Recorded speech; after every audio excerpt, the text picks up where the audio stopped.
Grégoire Osterman, Fred Ulysse, Gianni Gastaldi, Maïté Maillet, Leila Bakhtiar, Frédéric Lebray, Aline Alba, Philippe Bianco, Samuel Churin, Martin H, Stéphanie Marc, Franck Cadou. Oui. Le vrai coupable d'Olivier Naudin. Votre infusion, monsieur Eugène. Merci. Vous y avez bien mis les feuilles que je vous ai données. Oui, monsieur. Mais, si je puis me permettre, est-ce bien bon pour la santé de monsieur? Pas de lettres? Non, monsieur. Pas de lettres. Quel ennui. Depuis l'affaire d'Augerville, il est à croire que le crime demeure en suspens. Les meurtriers hésitent-ils à planter leurs poignards et les malfrats à forcer les serrures? Ce n'est pourtant pas notre sûreté qui peut les inquiéter.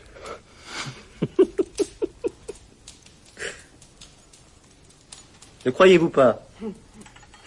Je ne sais pas, monsieur. Eh oui, bien sûr. Demain, vous veillerez à ne pas manquer le garçon livreur qui doit venir de chez l'horticulteur de l'avenue du Châtillon s'il venait à passer. On a prévu une semaine que j'attends le colis. Une semaine qu'il perd son temps avec ce fade de ses seins. Oui.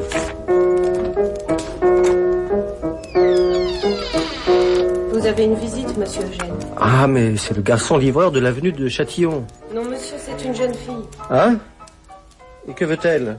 Elle vient pour une affaire. Elle n'a rien voulu me dire et ne veut parler qu'à monsieur. Faites-la entrer. J'espère que l'on ne me dérange pas pour rien. Voici la demoiselle. Pardon, je vous en prie si vous voulez bien entrer. Approchez, mademoiselle. Ne restez pas planté là, asseyez-vous. Eh bien, monsieur, je ne dérange pas, monsieur? Mais non. Je m'étonne seulement que l'on se déplace jusqu'à ma retraite. On a coutume d'user de la plume.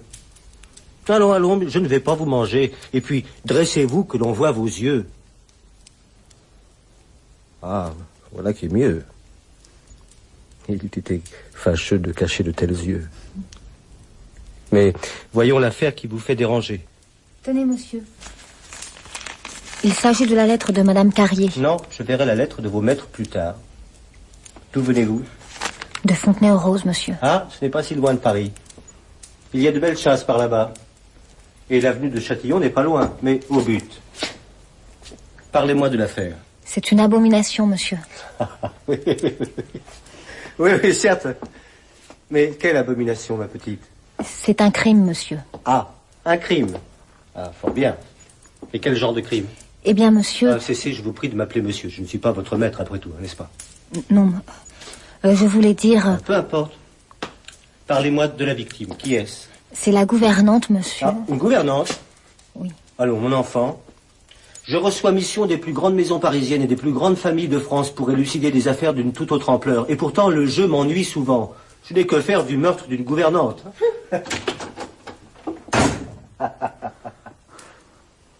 Et pourquoi pas dans la quai pendant que vous y êtes? Je laisse les souris à d'autres chats policiers.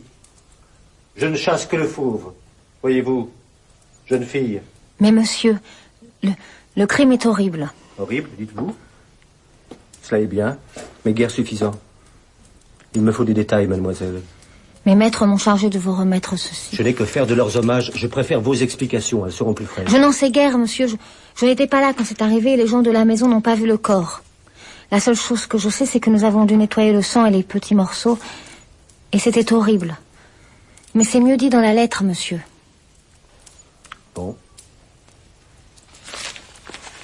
Voyons cela.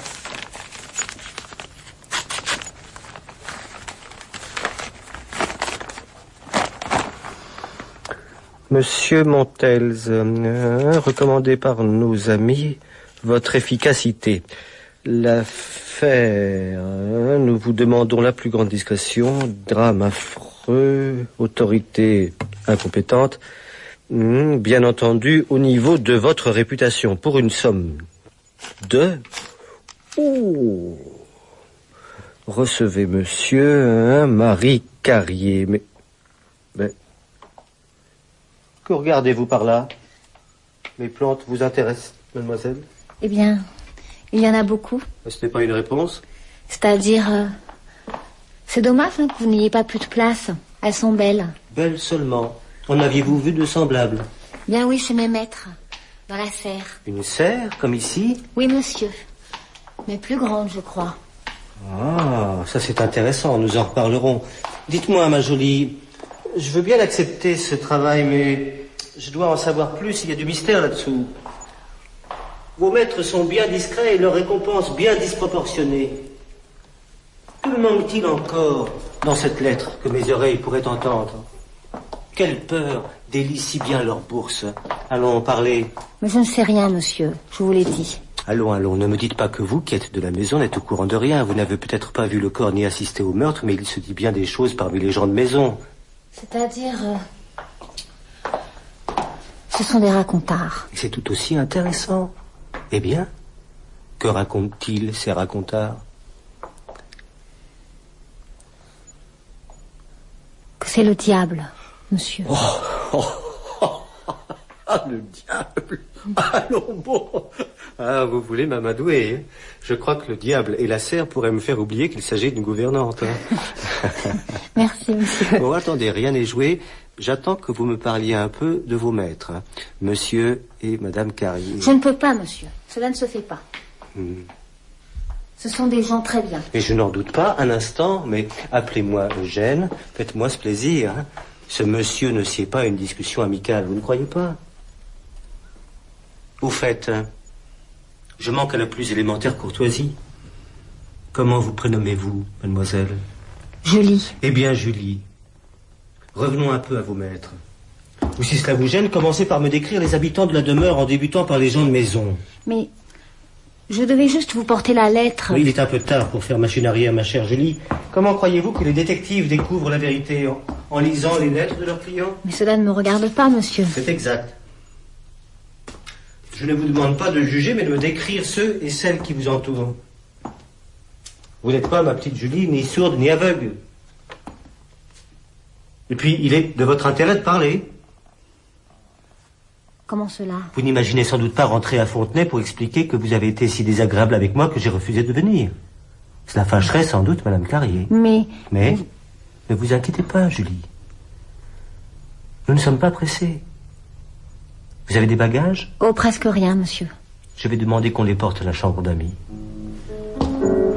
Vous resterez bien ce soir.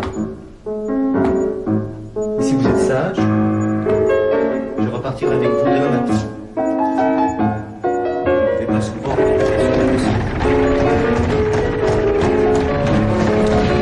Rappelez-moi, s'il vous plaît, qui je vais rencontrer chez les Carrier. Eh bien, vous verrez monsieur et madame Carrier, leur fille Eugénie, son cousin Charles. Vous n'aimez pas bien celui-là. Comment le savez-vous, monsieur Eugène? Depuis hier, le ton de votre voix, quand vous l'évoquez, n'est pas si serein. Vous paraissez même tendu. C'est vrai, je ne l'aime pas. Et pourquoi cela? Hein? Qu'a-t-il bien pu commettre pour vous déplaire à ce point? Oh, rien de bien grave. Je ne l'aime pas, c'est tout. Ah, il vous a fait des avances. Allez. Pas plus que monsieur Carrier. Mais comme vous y allez, mademoiselle Julie. Monsieur Carrier. Mais c'est vrai. Il m'a même écrit des lettres. Et vous savez, Firmin m'a dit que monsieur Carrier avait des livres interdits dans sa bibliothèque.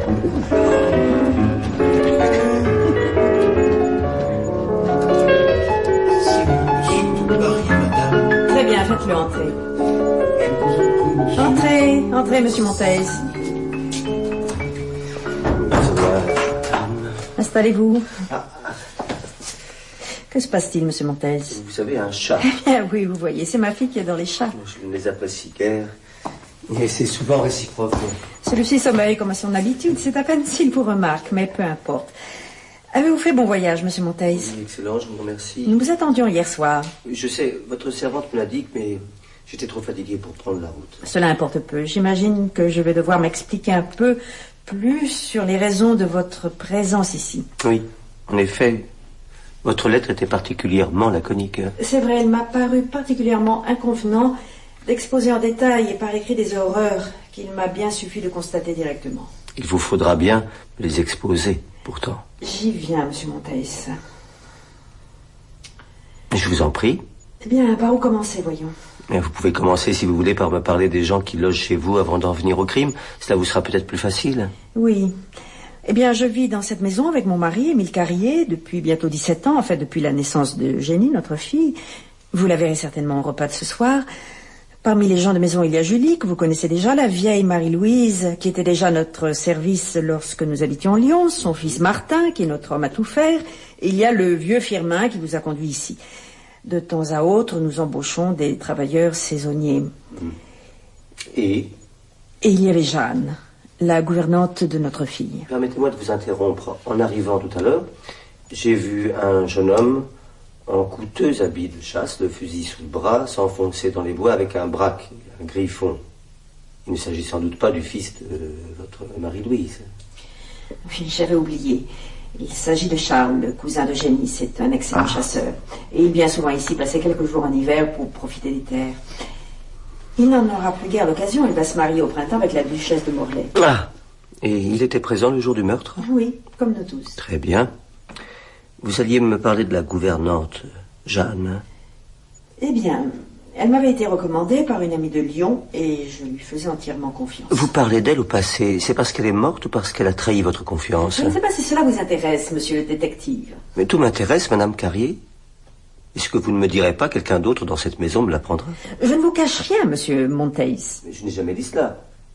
Et cela serait d'autant plus stupide que c'est vous seul qui avez fait appel à moi. Mon époux et moi. Il n'y a que vous qui avez signé la lettre que m'a portée votre bonne.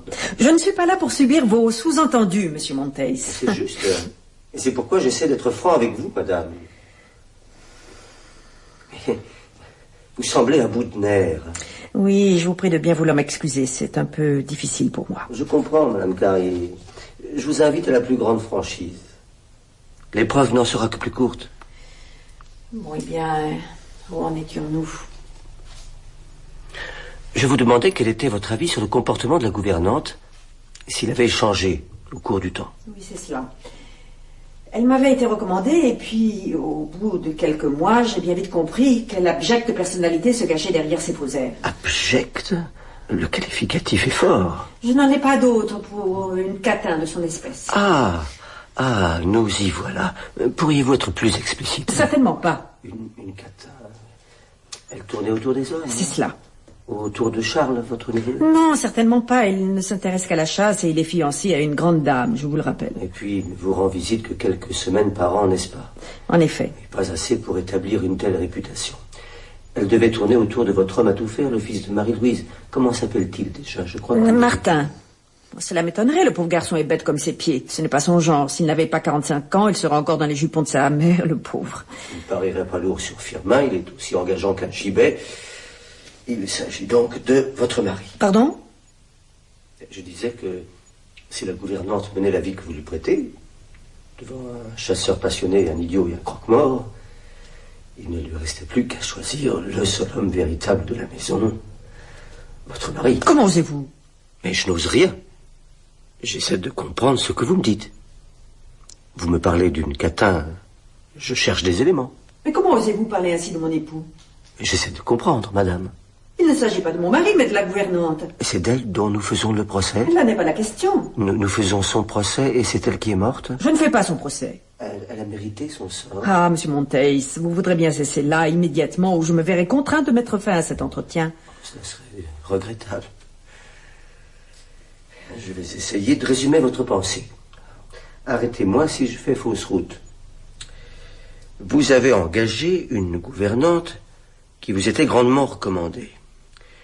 Elle a démérité à vos yeux, toutefois, elle n'a pas fauté avec vos proches, c'est bien cela. En quelque sorte. Nous avançons. Finalement, elle a été tuée. Alors, pourriez-vous me préciser les circonstances du drame? Cela m'est pénible. Vous avez été témoin du meurtre? Non, Dieu merci. C'est mon mari qui a découvert le corps. Votre mari? Je vous en prie, monsieur Monteis. Pardonnez-moi.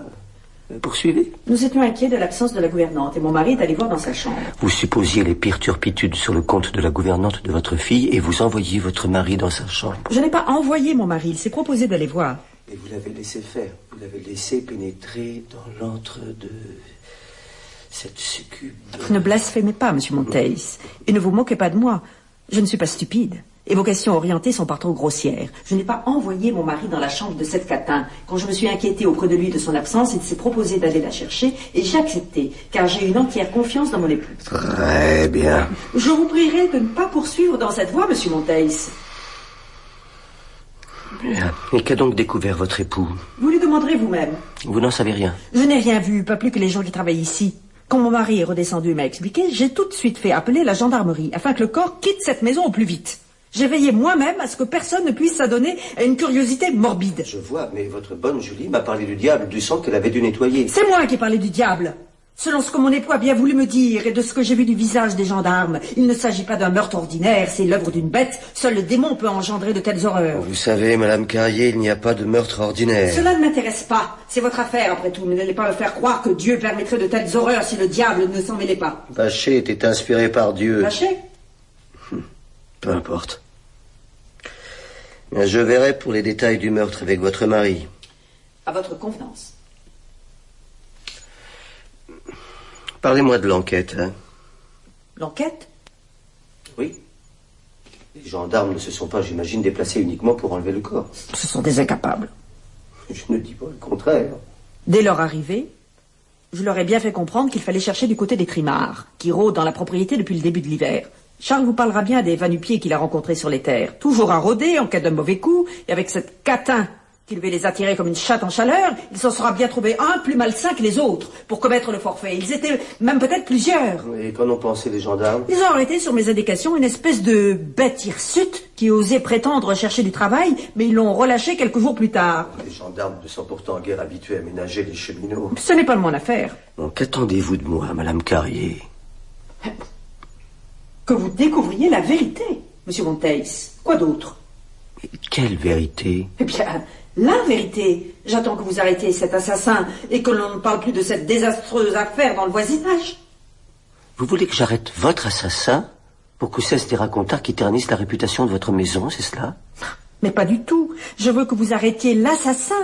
Et je suis persuadée que vous trouverez des preuves de sa culpabilité. L'imbécile n'a pas même quitté la ville. Il se prend en sûreté maintenant que les gendarmes l'ont relâché. Il parade, il passe ses journées à boire avec je ne sais quel argent volé. Il m'a même insulté alors que je me rendais à la messe. Ça ne vous semble pas étrange qu'une gouvernante toute débauchée qu'elle fût puisse ouvrir sa porte dans votre maison sans que personne ne le remarque à un trimardeur? Rien ne me paraît étrange chez des gens comme ça. Bien.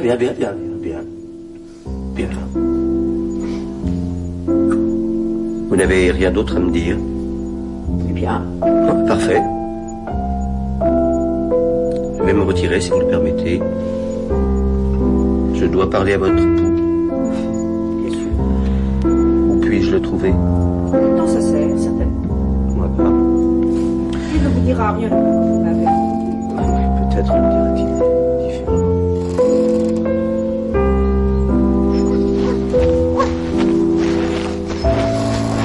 Charles! Charles, attendez! Guerrier, foudre! Pompier! Permettez que je reprenne mon souffle, là, je manque un peu d'exercice ces derniers temps. Qu'est-ce que vous faites à cette heure, les pieds si loin de votre chaufferette? Vous venez chasser en escarpin, monsieur le détective? Vous avez raison, monsieur Charles, je crois que mes chaussures n'y survivront pas. Mais l'affaire est importante.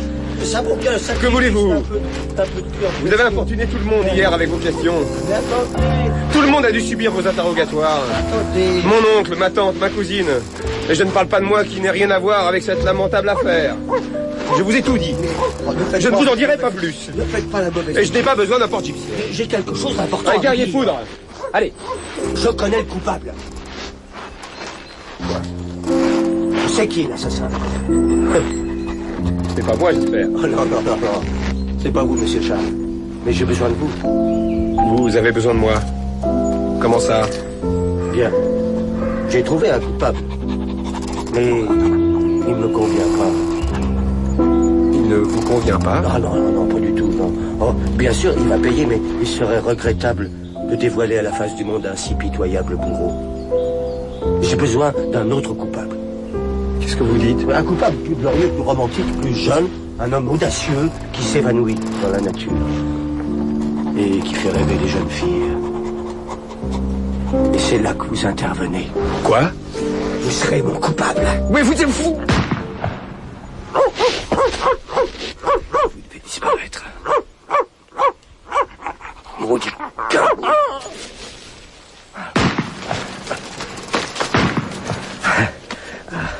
Voilà son coutelas. Voyons s'il a une autre arme blanche. Ah non, très bien. Bon, le plus dur reste à faire. Allez. Et vous, c'est abruti. Merci, l'étang n'est pas loin.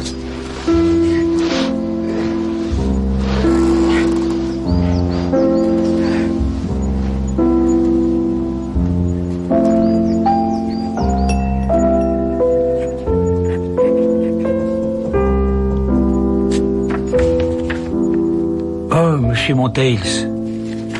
Entrez, entrez. Que faites-vous là à une heure pareille? Il est plus de 2 heures du matin. Je voulais vous parler en toute discrétion. Eh bien, asseyez-vous. Non, non, merci, non. Au fait, comment avez-vous trouvé mes plantes? Nous n'avons guère eu le temps d'en parler. Intéressante. Intéressante. Je suis à vous dans un instant, je finis cette lettre. Mais bien entendu, prenez votre temps. Je vais regarder vos livres. Vous avez une si belle bibliothèque. Comme vous voudrez.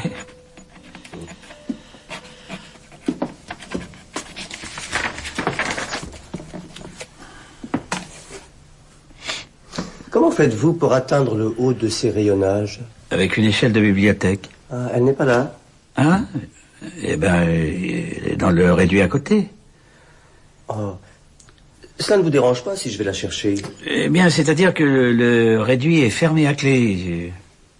J'ai pas la clé sur moi. Oui, c'est dommage. Mais vous devez prendre vos précautions, n'est-ce pas? Il ne faut pas que ces livres tombent entre toutes les mains. Oui. Oh, je connais ça, monsieur Carrier. Certes, je ne suis pas marié, je n'ai pas d'enfant à préserver, mais je reçois des visiteurs et ma vieille servante pourrait s'effrayer de telles lectures. Pas de honte, monsieur Carrier. Chaque bibliothèque a son enfer. Il n'accède pas à l'enfer qui veut. Vous m'avez fait peur, monsieur Montails. Si ma femme apprenait ça, un désastre. Nous sommes des hommes, vous et moi, monsieur Carrier. Ne jouez plus avec mes nerfs comme ça, monsieur Montails. Vous devez cacher là de bien belles éditions. Ah oui, je possède notamment une très belle édition en 6 volumes de la Juliette de Sade, éditée par Jules Guet à Bruxelles. Et des lettres bien intéressantes. Des lettres? Oui, ben oui, des lettres. Un homme comme vous ne se contente pas de littérature. Mais pas du tout. Oh là là, ne montez pas sur vos grands chevaux. Tout le monde a le droit d'avoir ses petits secrets. Mais je suis marié et je ne vous permets pas là, marié. Monsieur Lissade reste attaché au lien sacré du mariage. Vous vous moquez de moi, monsieur Carrier. Pas du tout. Allons, allons. Vous mentez mal.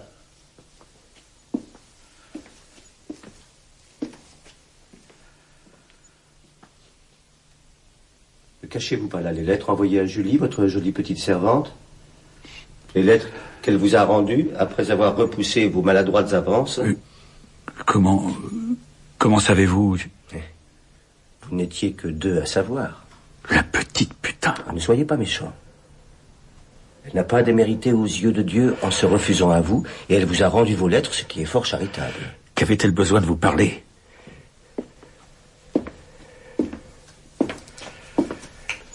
Je suis là pour tout savoir, monsieur Carrier.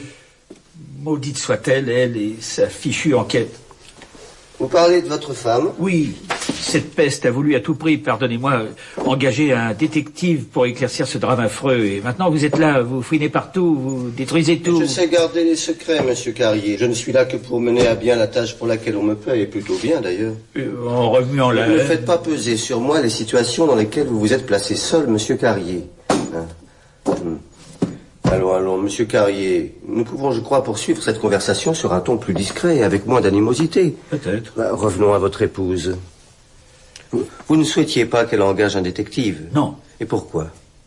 Vous ne souhaitez pas que la vérité soit faite? Mais on la connaît, la vérité. C'est cet ouvrier, ce moins que rien que la gendarmerie a relâché. Que voulez-vous qu'on y fasse? Il n'y a pas de preuves, rien contre lui. Mais je pourrais en trouver. Pour l'instant, vous êtes sur notre dos depuis hier et vous ne vous intéressez pas du tout à cette histoire. Vous agacez tout le monde, même ma femme, qui ne jurait que par vous avant votre arrivée. Vous avez vu sa tête hier soir au dîner? Et tout à l'heure? Elle s'est retirée dans sa chambre aussitôt après le repas, sans même profiter de la soirée. On a l'impression que vous lui faites peur. Et ma fille, et Charles. Je n'ai pas vécu dans une atmosphère aussi tendue depuis des années. Je m'en serais bien passé, voyez-vous. Donc, vous croyez que c'est bel et bien le cheminot arrêté puis relâché par la gendarmerie qui est l'assassin? Absolument. Et vous n'hésitez pas, entre votre tranquillité jouisseuse et laisser un coupable en liberté? Pas le moins du monde. C'est une vision bien égoïste du monde, presque sadienne, elle pourrait vous correspondre. Mais je ne crois pas que cela soit la vérité. Vous n'êtes pas le marquis de Noirceuil, vous êtes bien trop engoncé dans un idéal bourgeois. Et si ma visite vous déplaît tant, c'est que vous avez autre chose à cacher. Vous agacez tout le monde ici. Et pourtant, tout le monde n'a certainement pas quelque chose à cacher, monsieur Monteils. Tout le monde a quelque chose à cacher, monsieur Carrier. Mais là n'est pas le problème. J'indispose peut-être, mais chacun d'entre vous pour des raisons différentes. Votre épouse ne supporte pas que j'oriente mes investigations à l'intérieur de sa maison. Elle prend la respectabilité de son ménage à cœur. Votre neveu Charles, qui est, soit dit en passant, un infatué de la pire espèce, ne supporte pas physiquement ma présence qui vient gâcher ses vacances, qu'il espérait plus libres. Et je ne parle pas de votre fille Eugénie, elle ne comprend rien à tout cela et se demande encore ce que je suis venu faire chez elle. Je n'évoque pas non plus vos gens de maison, ils sont tous, du moins, sur ce sujet insoupçonnable. Quant à vous, monsieur Carrier, vous êtes le seul à qui ma présence fait peur.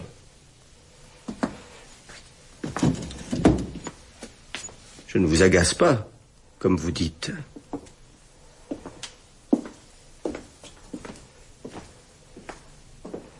Je vous paralyse.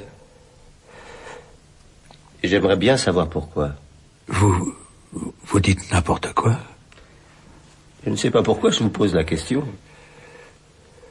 J'ai déjà ma petite idée. Votre idée, et les preuves, monsieur Monteils. Vous êtes là depuis 2 jours et vous ne soyez pas désagréable. Vous pouvez bien écouter une hypothèse, puisqu'il ne s'agit que de cela, n'est-ce pas? Vous pouvez bien m'écouter sans transpirer, puisque je n'ai pas de preuves. Ben voyons. Voici mon hypothèse. Si ces jolis rayonnages coquins cachent les lettres écrites à la jolie Julie, ils cachent également, ou ils ont caché, les lettres impétueuses adressées à la belle gouvernante. Je fais fausse route? Oui, absolument. Je poursuis pourtant. Il ne s'agit que d'une hypothèse après tout. Avec ces correspondances galantes, entre les pages de livres interdits, vous n'avez pas envie que l'on fouine dans vos petites affaires. Ça serait mauvais pour votre réputation. Voilà pourquoi vous étiez tellement opposé à ma venue ici. Je ne vois pas en quoi mon enquête vous gênerait si vous étiez tellement sûr de la culpabilité du trimardeur. Au plus, un embarras, mais pas cette modestie terrifiée. C'est cette même peur qui vous a poussé au meurtre. Essayer de séduire une femme plus belle et plus intelligente que soi n'est pas un jeu innocent. Vous vous y êtes brûlé les ailes. Non seulement la belle a refusé vos avances, mais en plus elle a menacé de tout dévoiler à votre femme en lui communiquant vos lettres d'adolescent vicieux. Le programme n'était pas brillant. Mais, monsieur Monteils... Vous vous êtes rendu dans sa chambre nuitamment pour essayer de discuter, de récupérer les lettres, mais rien n'y a fait et vous avez dû tuer la belle qui n'aura fait qu'une seule erreur dans cette affaire. Sous-estimer votre peur. Arrêtez, monsieur Monteils. Comme vous n'avez ni l'envergure ni la carrure d'un assassin, ça n'a pas dû être commode.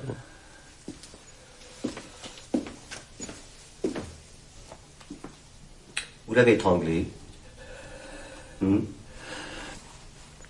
Sa tête a-t-elle heurté un coin de cheminée dans l'empoignade pour récupérer les lettres? Arrêtez. Devant un forfait si minable, vous avez compris qu'il vous dénoncerait par sa médiocrité même. Vous avez, il faut le reconnaître, eu un peu d'imagination en vous acharnant sur le cadavre. Les mutilations, le massacre et de la dépouille encore chaude donnèrent un caractère hors du commun à ce lamentable forfait. Arrêtez, je vous en prie. Vos lectures de Sade vous ont provisoirement sauvé. Découper les seins de la morte, sa matrice. Peut-être cela vous a-t-il procuré un peu de plaisir. Je vous le souhaite. Car votre avenir est bien sombre, monsieur Carrier. Je vous en supplie. Quel triste tableau. Vous vouliez être Don Juan, vous n'y avez pas réussi. Vous n'avez pas davantage la carrure du marquis de Noirceuil. Car vous ne tuez pas par plaisir, mais par nécessité, et je ne parle pas des mutilations. Vous n'êtes en fait, monsieur Carrier, qu'un pauvre lecteur de romans licencieux qui croyait tenir le beau rôle, mais qui a dû endosser celui de l'assassin dans un fascicule à 10 sous. Que voulez-vous, monsieur Montels? Mais rien. Je vous expose mon hypothèse, rien de plus. L'exposé n'est pas tout à fait achevé, d'ailleurs. Une dernière lâcheté vous dénonce. Au matin, lorsque la disparition de la gouvernante se remarque, c'est vous qui vous empressez de rejoindre sa chambre pour, dites-vous, lui rappeler son rôle et ses devoirs. Vous redoutiez d'avoir laissé un indice. Il vous fallait retourner sur les lieux pour vérifier une dernière fois que vous n'aviez rien oublié, rien qui puisse vous dénoncer dans tout ce sang. Est-ce que je me trompe, hein? Est-ce que je me trompe, monsieur Carrier? Non, monsieur Montels. Vous avez encore les lettres adressées à la gouvernante? Non, je les ai détruites lorsque j'ai appris votre arrivée. Vous êtes sûr? Je les ai détruites. Je comprends pas pourquoi vous mentez, puisque je sais tout. Non. Quoi? Non. Non, je les ai pas détruites. Où sont-elles? Dans ce gros volume-là, vous voyez? Sur l'étagère inaccessible. Je m'en doutais. Vous allez me dénoncer? Vous dénoncer? Oh non, non. Non, quelle drôle d'idée. Non, non, j'ai trouvé un autre coupable. Quelqu'un de mieux. Une histoire plus belle, plus romanesque. Elle devrait vous plaire d'ailleurs, vous qui aimez tant le roman. Que dites-vous? Rien d'autre que vous n'ayez déjà compris. Vous allez dénoncer une autre personne? Eh oui. Un faux coupable? Oui. Les trimardeurs? Non, pas lui, non. Vous me sauvez alors? Ah, non.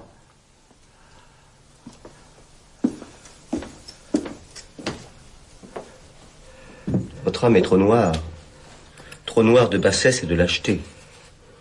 Je ne peux rien pour elle. Je ne peux vous débarrasser que de ce qui vous embarrasse. Mais laissez-moi, vous êtes...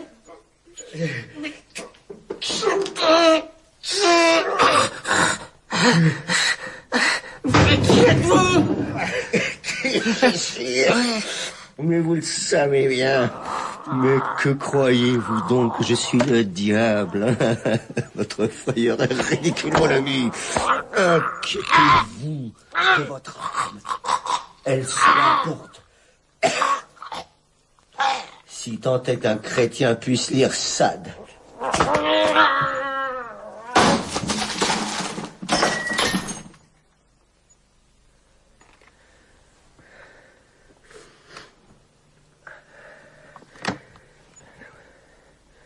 Il m'a griffé, l'imbécile. Bon. Procédons par ordre maintenant. Je ne dois rien oublier. Mon revolver dans le tiroir de son bureau. Ensuite, récupérer ses lettres.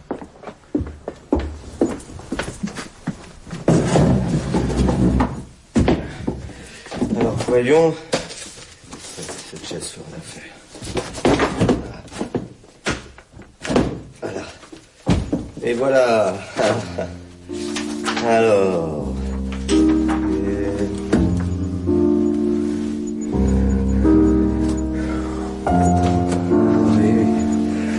Eh bien, il avait la plume leste. Bon. J'ai bien fait de m'occuper de la chambre, Charles, de la journée.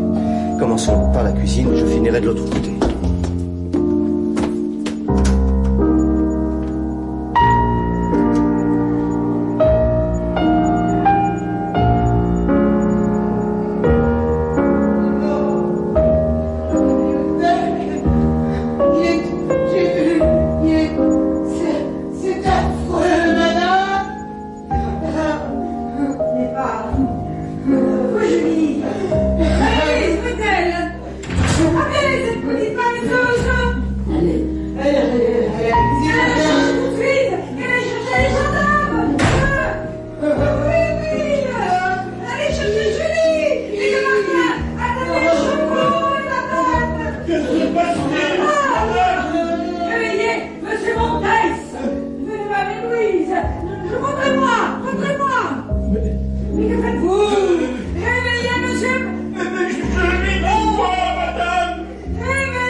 des veines. Il ne doit pas être 7 heures. Plus moyen de rêver tranquillement.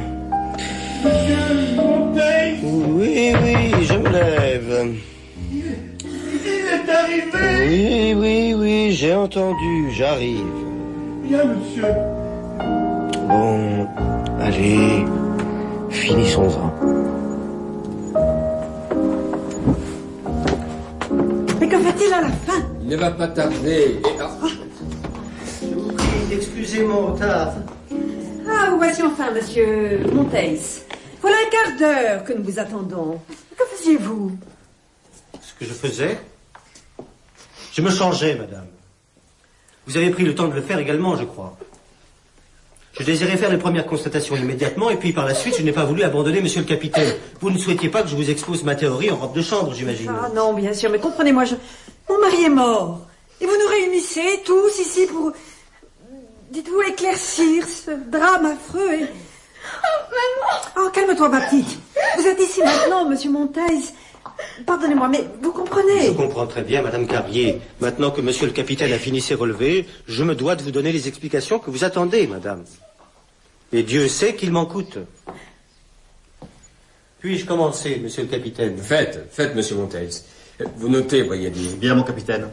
Lorsque monsieur Montaigne aura fini, tout cela sera mis au propre et j'aurai besoin que des bonnes volontés signent le procès verbal. Cela ne sera pas trop long, monsieur Montaigne. Oh non. Toute cette paperasserie, oh mon Dieu. La loi l'impose, madame. Allez-y, monsieur Montaigne. Bien, je vous dois tous des explications. Bien qu'il m'en coûte, je me répète, de dévoiler la terrible erreur de jugement qui aura eu pour prix la vie de monsieur Carrier. Pour l'amour de Dieu! Ma fille. Oui, l'erreur ou la fatalité dont on peut seul me blâmer. Voici l'histoire, elle sera brève. L'assassin, vous le connaissez tous, il s'agit de Charles Carrier. Vous voulez dire que Charles a tué son oncle? Absolument, son oncle. Et auparavant, celle qui avait refusé d'être sa maîtresse, Jeanne, la gouvernante. Ce n'est pas possible. Si je puis me permettre, madame... Que se passe-t-il? Ce n'est pas possible. Eh bien oui, c'est ce que je dis. Monsieur Charles n'a pas pu tuer monsieur Émile. Il est parti chasser avec ses 2 chiens hier matin. Et il ne devrait rentrer que ce soir. Qui vous dit qu'il n'est pas déjà revenu cette nuit? D'ailleurs, l'auriez-vous entendu, lui, un si habile chasseur? Alors qu'il est, il doit être loin. Je parierais que vous trouverez l'armoire de sa chambre vide de toutes ses affaires de voyage. Il n'est pas prêt de revenir. Firmin, allez vérifier tout de suite au lieu de dire des âneries. Bien, madame. Poursuivez, monsieur Montaigne. Nous verrons bien ce que le domestique nous dira. Oui, je disais qu'il doit être loin à présent, bien loin. Un endroit où on ne le retrouvera pas, enfin, bon. Mais dès mon arrivée, j'ai soupçonné Charles dans le drame atroce pour lequel vous m'avez fait venir. Et puis, son départ impromptu, hier à l'aube, pour une partie de chasse de 2 jours, cela m'a pris de court au moment où je me préparais à le confondre.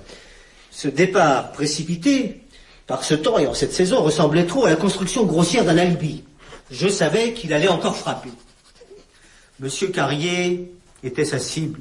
Monsieur Carrier était inaccessible dans la journée, toujours entouré, toujours protégé par la vie bruyante et gaie de la maison.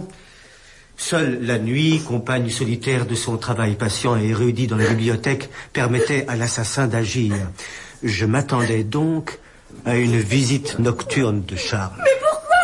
Calme-toi, Eugénie, je t'en prie. Elle a raison, madame Carrier. Mais j'y viendrai un peu plus tard. Je commence par les faits, je vous éclairerai sur les mobiles ensuite. Allez-y, monsieur Montaigne.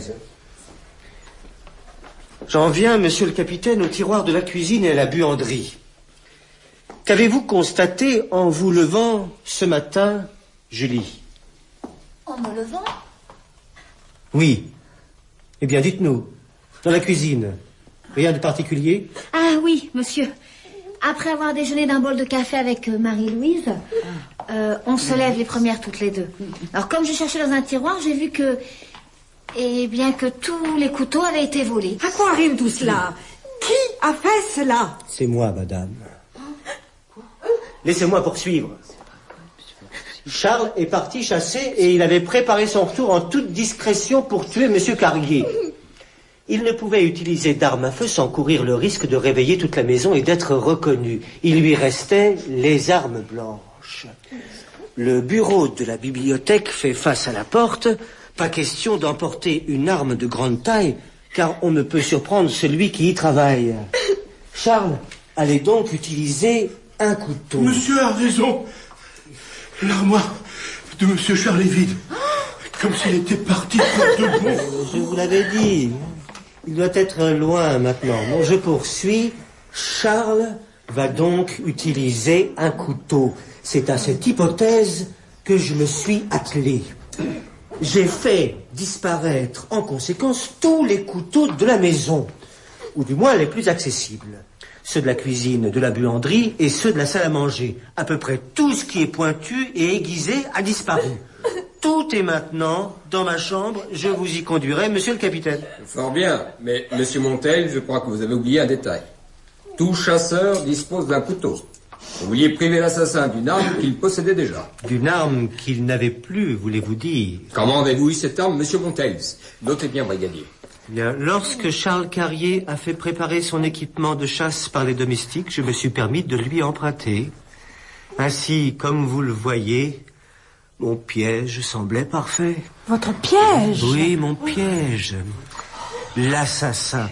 Je vous prie de m'excuser de devoir employer un tel terme pour qualifier votre neveu, Madame Carrier, mais c'est le seul approprié, je crois. L'assassin, disais-je, parti pour donner le change, était privé d'armes blanches. Il n'avait plus la sienne et il devait en découvrir une sur place. Or, cela était impossible. Je m'étais assuré, de surcroît, de l'absence d'objets lourds, donc dangereux, dans la bibliothèque.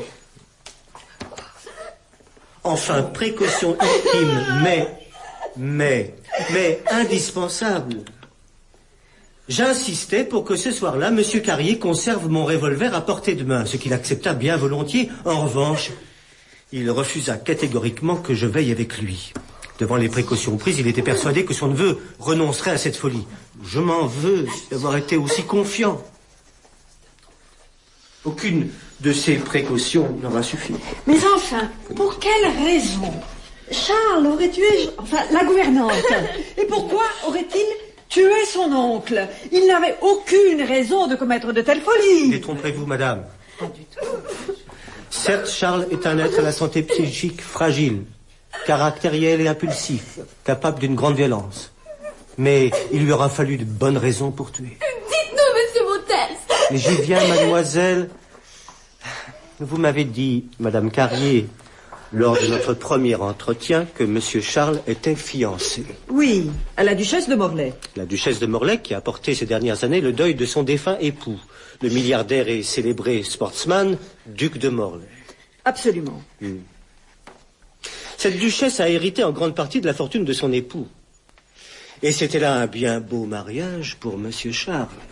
Je ne vois pas où vous voulez en venir. Et je veux dire par là que monsieur Charles Carrier était sans doute prêt au meurtre pour préserver une union aussi prometteuse. Ce n'est pas possible.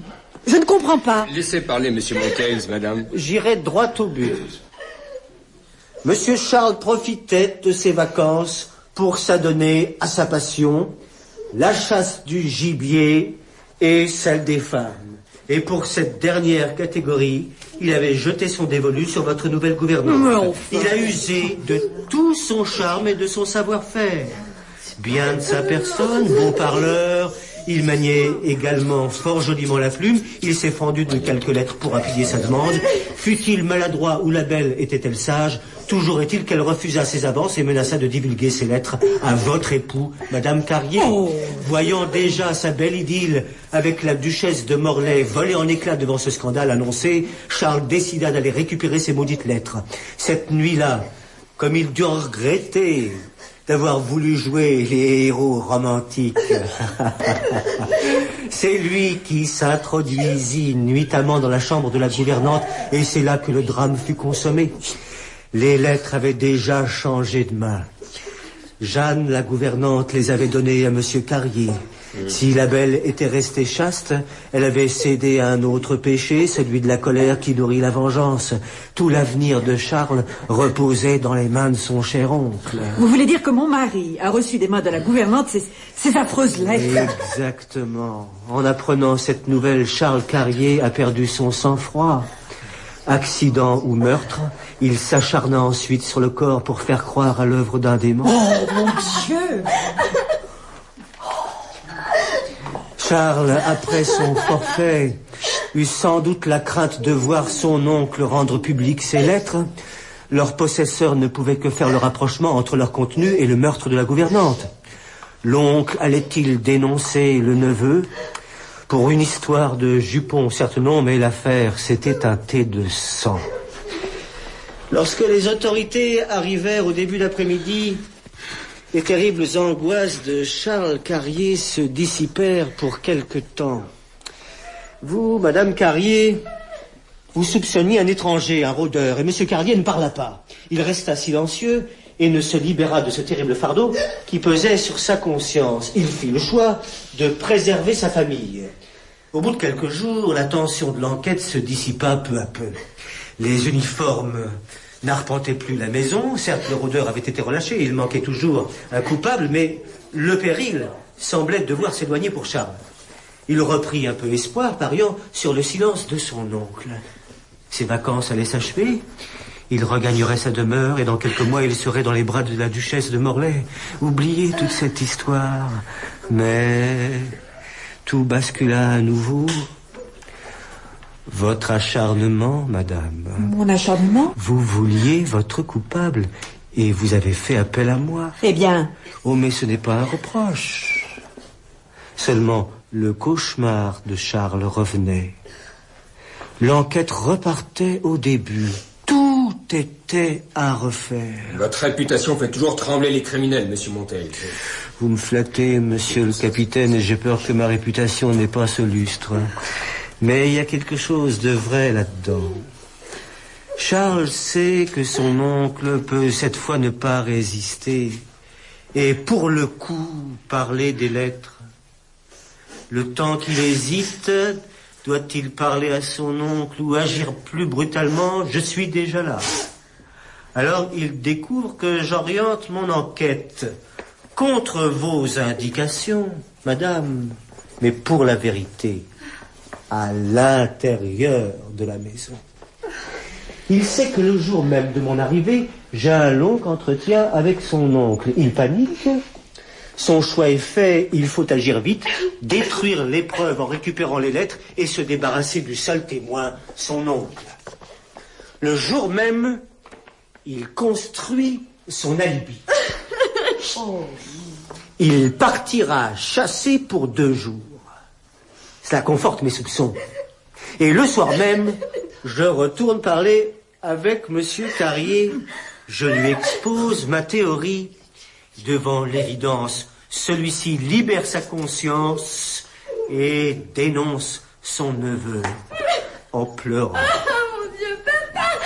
Oh oui, jusqu'au bout votre père aura agi en gentleman, mademoiselle, en protégeant le sang de son frère d'abord et puis en voulant préserver l'honneur de sa famille. Je vois, monsieur Montel. Permettez-moi d'achever. Je vous en prie. Vous avez dit tout à l'heure que le départ de Charles, vous avez pris de court car vous n'aviez pas eu le temps d'accumuler assez de preuves pour le confondre. Vous en étiez resté au soupçon. En revanche, ce même départ vous a fourni la preuve qui vous manquait. Alors, vous retournez voir monsieur Carrier. Il avoue toute l'histoire. Vous lui énoncez votre nouveau plan, rendre impossible le forfait et attendre le retour de Charles. Avec le récit de monsieur Émile Carrier, vous auriez tout loisir de faire arrêter Charles. C'était exactement cela. Je me proposais de vous faire chercher aujourd'hui en fin d'après-midi à l'heure de son retour. Il s'en est fallu de peu. Cela aurait pu fonctionner. Avez-vous ces fameuses lettres, au fait? Non. Non, monsieur Carrier m'en a parlé, mais ne m'a pas dit où elles étaient. Je ne lui ai d'ailleurs pas demandé. L'urgent, c'était alors d'échafauder un plan pour qu'il puisse échapper à la mort. Je comprends. Charles les a récupérés maintenant. Il a disparu avec. Il faudra le retrouver pour mettre la main dessus. Il les a peut-être détruits pendant qu'il est. Bon, je crois que tout est clair. Vous avez tout noté, brigadier? À peu près, mon capitaine. Très bien. Nous allons mettre cela au propre et vous signerez le procès-verbal. Vous avez quelques minutes de liberté, messieurs, dames. Cela ne vous gêne pas, Madame Carrier, si nous restons dans cette pièce. Nous avons besoin de calme.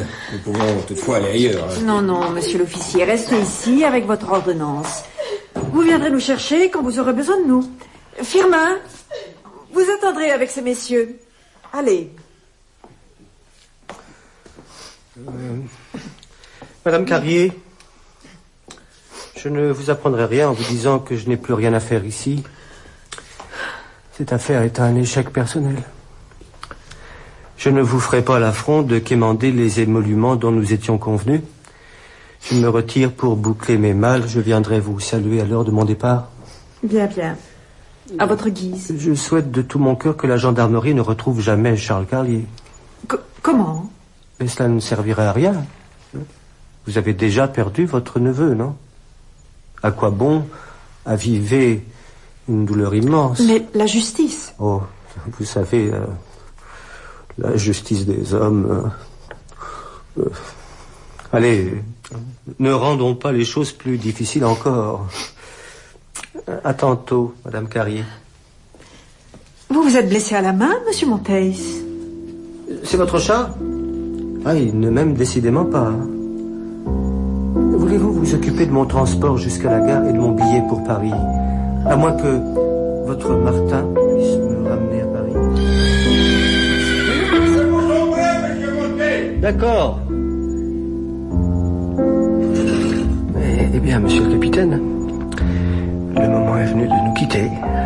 Puis-je vous demander un service? Bien entendu. Mais voilà, au cours de mon enquête, j'ai découvert quelque chose que j'aimerais bien remettre à Madame Carrier. Mais je crois que je n'en ai pas le cœur. Qu'est-ce donc vous m'intriguez? Des lettres. Des lettres adressées à la gouvernante. Les lettres de Charles à la gouvernante? Mais je pensais que Charles avait disparu en les emportant. Non, oui, non, celle-ci.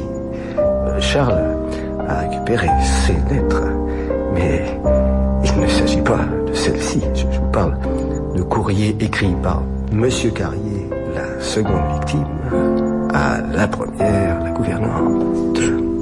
Des lettres bien embarrassantes pour un couple marié et pas même décentes pour un couple qui ne le serait pas. Oh, c'est extraordinaire. Puis-je voir? Mais, tenez. Le vrai coupable, d'Olivier Naudin. Oh, bien. Ce monsieur Carrier ne se sera pas ennuyé au moins. Cette gouvernante tournait décidément la tête de tous les hommes. Et vous comprenez mon embarras. Je ne me sens pas le courage de les donner à Madame Carrier, mais c'est impossible de les garder ou de les détruire. Avec Grégoire Osterman, Eugène Monteils, Fred Ulysse, Émile Carrier, Janie Gastaldi, Marie Carrier, Maïté Maillet, la servante des Carrier, Leïla Bakhtiar, Eugénie Carrier, Frédéric Lebray, le capitaine de gendarmerie, Aline Alba, Marie-Louise, Philippe Bianco, Firmin, Samuel Churin, Charles Carrier, Martin H, Martin, Stéphanie Marc, la servante d'Eugénie Monteils, Franck Cadou, le brigadier. Bruitage, Patrick Martinache. Équipe de réalisation, Jean-François Néolier, Jason Taus, Olivier de Canis, Claude Guerre.